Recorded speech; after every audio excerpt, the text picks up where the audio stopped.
Welcome back to PGI, where I am joined with a good friend of mine, Mr. Jordan Sipe. He is the quarterback for the Mexico City Aztecs. Man, it's been a while. How have you been? I'm great. I'm great. How are you? Oh, fantastic. Always good to see you, man. You've been in the league and I've seen you, go through your ups and downs, and it looks like you have finally found a team where your player can grow in a positive manner. Now, this recent loss to London, I guys made a valiant effort in trying to come back, you know, but it looks like it was a little bit too late. But um I want to know from you though. How has your time in Mexico City been? Because I'm looking at your players' progressions. I'm looking at your players' performance on the field, and it seems to be a world of difference than it was over in Jacksonville. So, how have you been over there? Oh, I just love being in Mexico City. I mean, just going into the locker room, it's one of a kind, and everybody acknowledges that it truly is one of a kind. I'm sure there's not a lot of locker rooms that are quite like ours. There's a lot of inside jokes, but even for me being my first year there, it doesn't seem like any of the inside jokes are too foreign to me. Like they say some things, and I'm like, wow, yeah, I can tell these guys have been together for a while. I can tell they truly love and appreciate being in this locker room together. It's just a fantastic experience. Good to hear. That is good to hear. And how far do you think that Mexico City is going to go into the playoffs? Wow. I mean, I we have shown a lot of promise. My the quarterback issue that we had last year, that I had last year, interceptions. It's minimal. Our defensive line is just absolutely ridiculous. They just get sacks all the time. I think a couple of them had 5 sacks each in one of the games. It's just crazy. We have such a great team, and even though we lost 2 out of the last 3 games, we have so much promise that any single game we can win, and we know it. We go in knowing that that the odds are never completely stacked against us, and so I think we could realistically we could go all the way. Whether or not we will, I'm not saying. I'm not saying if we will, but we really could. I mean, we have that defensive piece that can stop anybody on a good day. So London, London had our number on offense and defense. So congrats to them. They did just an awesome job. So, but we really could, and Ramos is just brilliant in what he does. So we know we're never counted out. Well, you had big shoes to fill with Matt Wilson, and I think that you've been doing exceptionally well. I think you surpassed other people's expectations and probably your own. And so I want to congratulate you on it. And you have the hearts of warriors. And so I can definitely see you taking a deep run into the playoffs. And Jordan, I wish you guys the best of luck, you and the entire Mexico City crew. And can't wait to see what you guys got going on for the rest of the season. Thanks, AJ. You too. All right. See you soon. Cam, Yeah. Paul, back to you. Welcome back to PGI, where I am joined with yet another good friend of mine, Mr. Jonny Pichler. He is GM as well as quarterback, and I think future Hall of Fame quarterback at that, of the London Knights. How are you doing? Doing good, Ashley. Thanks for having me. Hey, always, always. You guys did have a fantastic win over the Mexico City Aztecs in a dominating fashion. So, how does it feel to win over one of the cornerstone teams of the league? Any win's a good win. Mexico City, they're definitely a respectable organization. Uh, you know, Ramos, you can never sleep on him and what he puts out there. I think a lot of teams thought they were going to be down this year. Losing the legendary Matt Wilson and Mike Daggs out there on the offensive side of the ball, but they seem to pick up right where they left off, and they're a contender again. But we went into that game thinking that we were the favorites in that game. I mean, the game was at Queensway, a really special place to play, and I think that's our 16th consecutive win at home during the regular season at Queensway. So special place to play. The fans always have our back, and we're always going to be confident and feel like favorites when we walk out in that stadium. And we executed in every facet of the game. So that's what you love to see. Coming off a rough loss last week, getting ready, gearing up for playoffs. You want to see your team execute on both sides of the ball and all facets of the game, and that's exactly what we did. So just to see that level of execution is good for our confidence going into the dance in a few weeks. Indeed. So, Johnny, tell me, you and I are close. So, have you heard any criticism in regards to London ruling over a quote unquote weak division? Yeah, I've heard criticism. I think I've given criticism. It is, I mean, the other three teams are weak teams. It is what it is. Every franchise in this league is at a different stage. Some teams are in a compete to win now stage. Some teams are in rebuilding stages, retooling, resetting, whatever you want to call it. Some guys are kind of stuck in purgatory in the middle, don't know, if they should sell or buy or, quit or compete for it all, and we know that we're coming into the last couple seasons, we're a contender and we're playing to win now and to chase a championship. And the other three franchises that are in this division, they're just not there. And I've been one of the most critical, of stating the obvious. It's a weak division. That's why I said it's our division before the season even started. I said winning this division doesn't mean much to us. We have our goals set higher than that, But yeah, I don't. If the question is, do I care if people call the division weak? It is what it is. I mean, don't call London weak. That'd just be a mistake. But yeah, do we have the luxury of a free ticket to the playoffs? Sure, and other teams like Vancouver and and other teams in history have had that in their divisions. It doesn't mean that they're not a contender come playoff time. So it is what it is. And then you look at our resume. I mean, the fact is, we may have a free division or a free ticket to the playoffs because of how weak the other three teams are, and it just is what it is. But I mean, we beat a Las Vegas, and look at what Las Vegas is doing. We just destroyed Mexico City, and Mexico City is Mexico City. We beat in Alamo City, So I mean, I'm not going to list our resume, but we have high quality wins, and so our wins just don't come against division opponents. Gotcha. So my last question to you is it any less gratifying winning the division despite none of the other teams in your division having a 500 record? No, I don't think it's less gratifying. To me, I can't. I'm not even going to speak for all of my teammates on this. I'm just going to speak, for myself.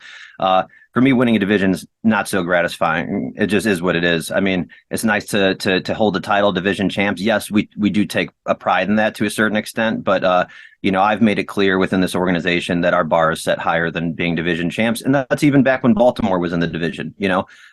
We made the playoffs when Baltimore was in our division too. And DC was in it, and it was a competitive division. And when the divisions realigned, it turned a little bit weaker. We took over that division, but our goal is always, to win the whole damn thing and to win the championship. And anything short of that is failure in my seat. And so that's my goal. It's one thing that I haven't accomplished yet in this league, and it's what I'm after. So I don't care if the team behind me has 8 wins and we're a 9-win team, or if they have 4 wins. It really doesn't matter. The fact is, just as long as they're behind me, that's all that matters.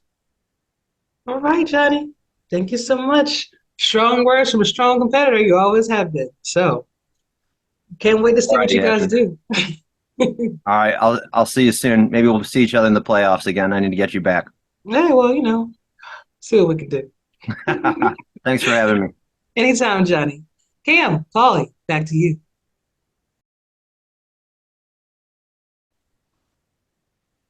Welcome back to PGI, where I am joined with a good friend of mine, Mr. Jacob Clear. He is the owner and coach too. One of the coaches. Our city. Yeah. That's a coordinator for the Charleston Predators that just had a fantastic win over the Arizona Scorpions. Man, I know you're feeling pretty good right now.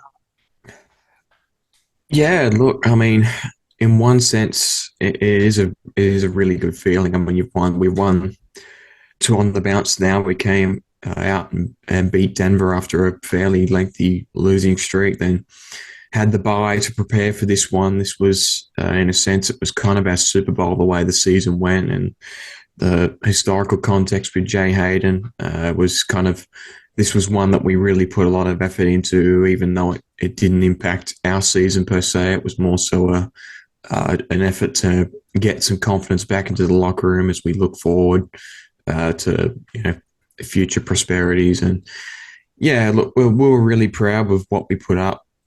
Both on either side of the ball. I think it's the first real proper game we saw from Sarah Storm that we have kind of been working towards all season. And that was probably the highlight of the game, was that one run that we managed to get out of him where he stiff-armed Iverson Gamble. That was a pretty magical moment in the locker room watching that play unfold. And that's kind of what we've been looking for as the season's progressed. Just hasn't quite come it hasn't come to be as to what we've hoped for, but a massive result. So, what do you think changed with your game plan from for this game versus all the ones preceding this one? Because you seem to be a completely different team. You seem to have a completely different look and had an answer for everything. We did. I mean, from my perspective, I overhauled the playbook leading into the Denver game. Prior to that, we kind of kept a pretty similar game plan, and that kind of it hurt us in a lot of ways because we were just not really moving the ball the way we wanted to. And I think that Arizona game is the perfect example of what we were trying to get at with the way we were playing. It wasn't perfect per se, but in terms of the key principles of our game plan, I thought that was what we've been really working towards. And it was again represented in that Denver game because we played differently again in that. But this week was just, we've had a real issue trying to combat certain, particularly man coverages this season just because our receivers aren't quite there. And so it's kind of been an effort of trying to work out how to fix those kinks in the playbook up where we can try and beat those coverages. And the matchups kind of fell in our favor in the Arizona game. It wasn't to say that Arizona didn't play well. It was just we kind of won the 50-50 battles on the day. And that's how we got the win. Okay, got it. Valiant effort from you guys, though. Like I said, you definitely look like a different team out there. And it was refreshing to be able to see a Charleston team live up to the quality and standards that I know that you guys can do. One more question for you before I let you go. Do you foresee any coaching changes towards the end of the season going into next season? That's a good question. We've kind of been one of those teams that tends to adjust things more often than we probably should. And this season is going to be no exception. We've been forced into making some adjustments, particularly with the new game. We've noticed in terms of the way that the game will be constructed next season that there's less of a need for the individual play-by-play scouting that we've sort of relied upon in 2K8 for game planning every week. So for that reason, we kind of need to do something to benefit from the expertise and the skill levels of Gino McFly and Matt Ryan. So they're going to be taking a step up in the organization. That's one thing I can hint at. As far as anything else, we're kind of still ironing some things out that will be confirmed at the end of the season. But that's the most important thing, is we're getting those guys up because they well and truly deserve further recognition for what they've done for us this season. Indeed. And I believe that they both have been around for many seasons. So it is good to finally see them moving up in the organization. So Jacob, this has been a pleasure. And I do wish you the best of luck for the last game of the season. Hopefully you come out there, play lights out like you did against us. And I'm looking forward to seeing what you guys will do in the future. Thank you very much, Ashley, and good luck to you guys now with the complexities of battling with Las Vegas for that division next week. You're welcome. thought it was going to be easy, but nope. Had to throw a wrench in, but it's all. Yep, exactly. But thank you for your time, Jacob. I really appreciate it. And Holly, Cam, back to you. Thank you.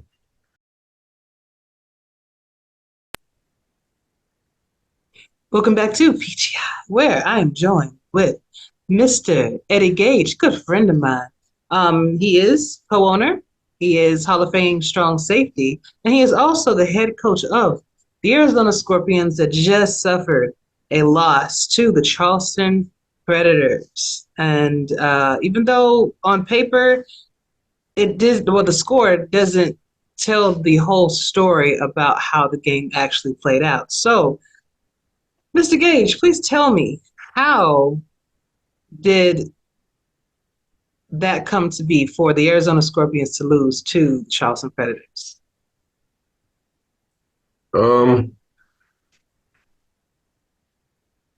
Charleston was the better team today. They made some changes on offense that me as a coach, I got to do a better job of preparing for. That's twice now this season that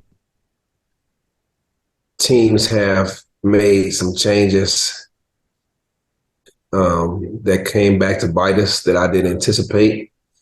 And I got to do a better job of preparing a defense to put ourselves in position to be able to make plays and get off the field regardless of the scenario. And I need to stop being so specific and trying to stop certain things and just be more prepared to have an all-around game plan to stop things in the event that they may change it. I don't anticipate that we got guys in position to make plays, and I didn't do that, and that's on me. There may be some critics out there that will say you're spending a lot of time doing other things besides maybe concentrating fully on playbooks, on the coaching aspect of the game, from the podcast, from the two different podcasts that you got going on, from your working, things of that nature. What do you say to those critics that think that you just have too much on your plate as of right now? Well, first of all, working, I can't do anything about that. Bills got to be paid, So Sure. I work a unique job in which there are times in which I have a lot of free time, especially during the off season, which I only go to work one day a week. But then once the regular season starts, which it did, actually spring training too, been working a lot of hours lately, and the past couple of weeks, in fact, it's been just crazy. But no excuses. I got to fight through it.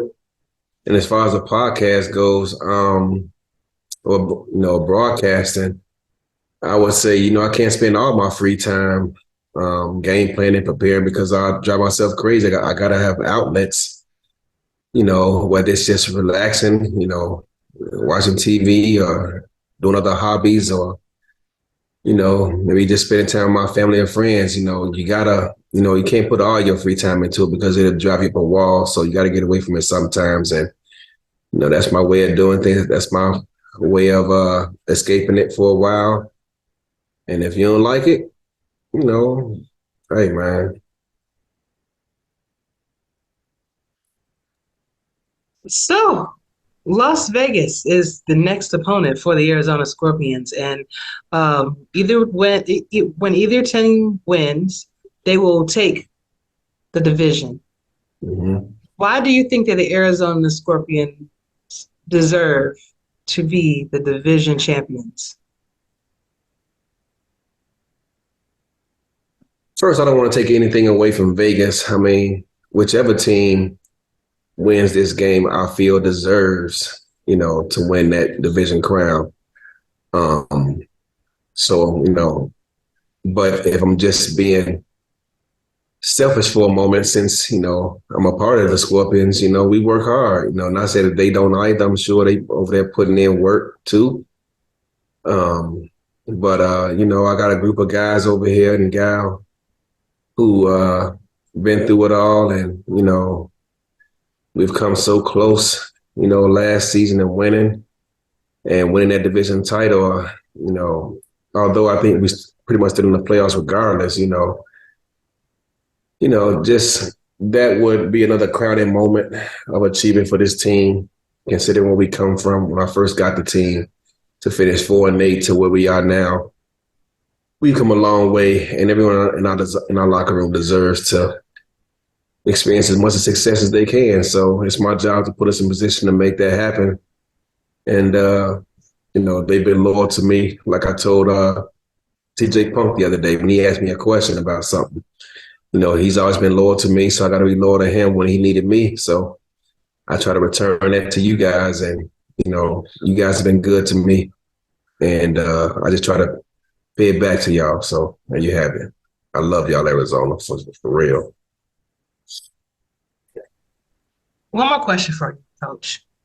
Do you anticipate much movement within the Arizona Scorpions locker room after the season ends, no matter how it shakes out for Arizona? Well, we already know we losing 3 guys to retirement at the end of the season, no matter how things work out, because for lack of a better term, they don't like the direction the league is going in, so they making that choice.